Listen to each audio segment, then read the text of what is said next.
All right, to talk more about the election, Stan Barnes is now here. Good to see you, Stan. Yeah, I said I hadn't seen you since the night of the election. A lot has happened since then, and it was frankly a great night for the Republicans, not only in Arizona, but really across the country. It was. We call it a wave election, and it was a wave election. It'll go down the history books as a surprise to all the smart, supposedly smart insiders, a surprise to many pollsters, but not a surprise to the American people. It was a movement to the right. The entire nation moved to the right, and for better or for worse, that is what happened. Trump is back in the White House, or is going to be, and he's going to be a very different president because now he knows a thing or two, and it's going to change the trajectory of a lot of things in history. So our pleasure to be living in the moment with it. Specifically here in our state, I mean, we always heard, leading up to the election, the two issues were immigration and inflation. And that's honestly the exit polling. That's also what it found. Those two issues really resonated with folks across our state. And that also kind of is what folks were saying across the country, too. And it didn't really matter, right? I mean, like, there was nothing that could have changed folks' minds. Even, I mean, some of the stuff leading up to Tuesday night, like the rally at Madison Square Garden and some of the rhetoric that was coming from the Trump campaign, like, it was not going to change the fact that, maybe people were mad with where the country was at currently. Yeah, you can hear your neighbors, you can hear people in the barber shop, not that I go to one, but you can hear people all over talk about how does a guy like Donald Trump with his different non-presidential approach to personality, how does he win? And the answer is that the American people were not happy in the last few years, and they blamed the Biden administration. The Biden administration also suffers from being wholly responsible for quadrupling the number of illegal aliens coming into the United States. And the American people could see that and don't appreciate that. There's also the more far left elements of the Democratic Party that are making themselves heard in the Black Lives Matter thing and identity politics, none of which sits well with the mainstream of American people. And this was their moment to speak. In spite of Trump's situation as a change agent and a negative or positive, depending on how you see him, the American people were going one direction. And it wasn't where Kamala Harris wanted to go. And Arizona is its own perfect example of just that. We are a great reflection of the whole country with the way we turned out. Now, as we said, it was a great night for Republicans, and I say that except for Kari Lake. I mean, that was the case. I mean, it was like literally, we were talking about some of the candidates, for example, like a Christine Marsh in the state legislature. She normally does very well. People know her, a teacher of the year, and she lost. Like a Kelly Butler. I mean, these are people that are pretty well known, but I mean, even they lost, and a lot of money was spent to get some of these people elected. They didn't win. And I mean, literally, people went straight down the ballot, for the GOP, but Kari Lake did not win. So what went wrong for Kari when everything went so right for so many Republicans? Kari is showing us that among all else, candidates matter. Who the candidate is matters.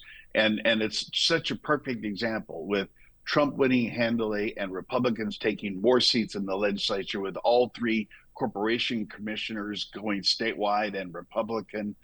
David Schweikert holding on, Juan Ciscomani holding on to their congressional seats. It was a Republican party. It was a heyday. It was a fest, except Kari.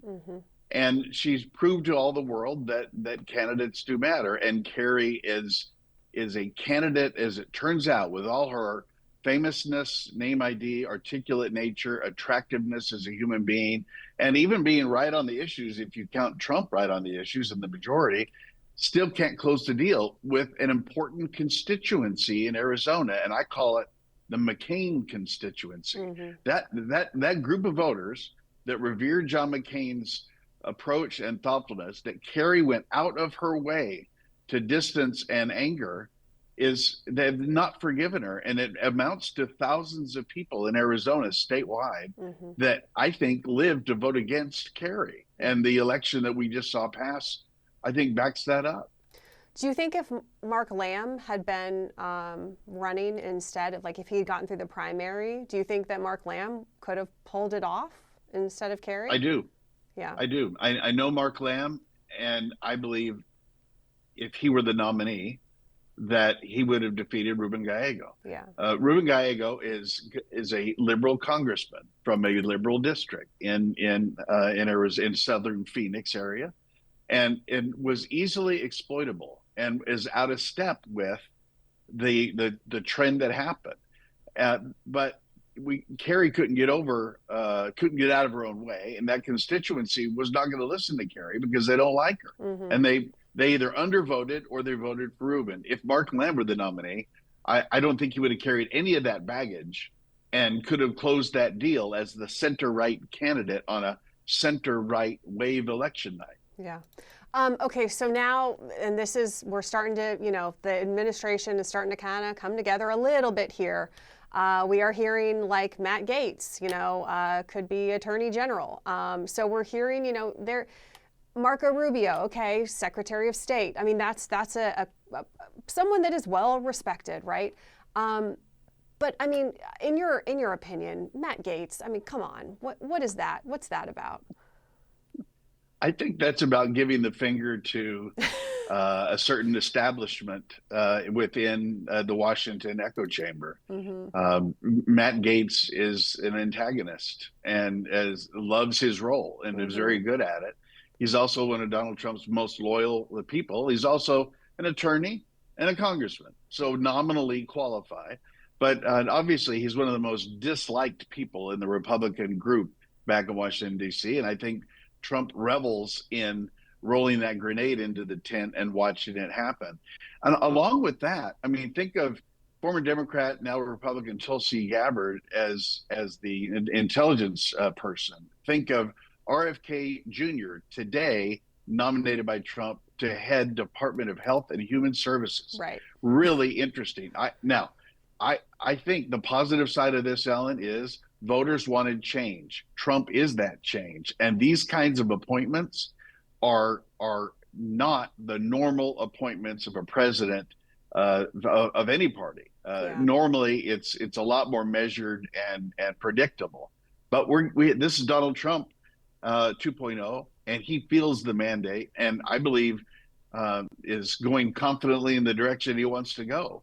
And I think we're going to see a lot of changes. I mean, think of it. We have the world's richest man on staff to take the government and try to grab it and shrink it, along with his sidekick, Vivek Ramaswamy, another successful individual, working for free, by the way, both of them.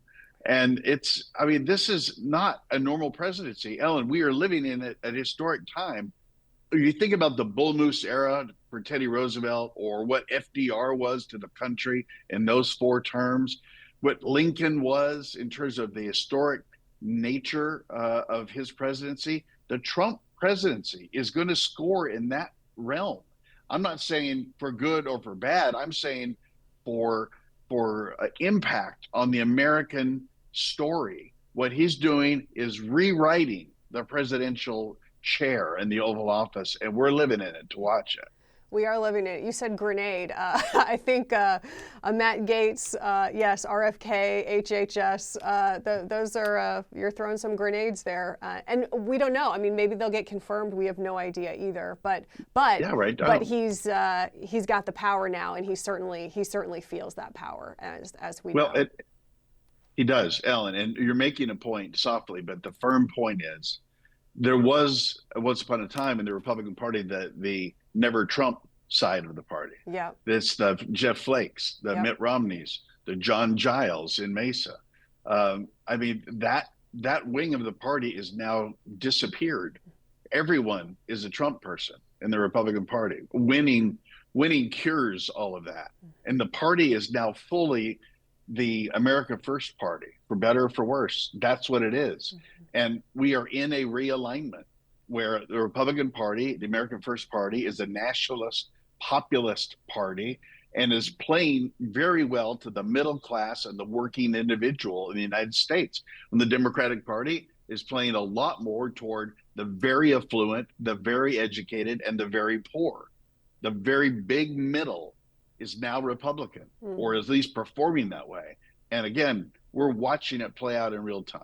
Yeah, we sure are. Stan Barnes, thanks so much for your insight. We always appreciate it. And I'm sure we'll see you again sometime soon. But yeah, I don't know. It's usually around the election cycle, so it might be another 2-year period. I don't know. We'll see. Thanks, Stan. Okay. Well, thanks for having me on. Appreciate it. Yep.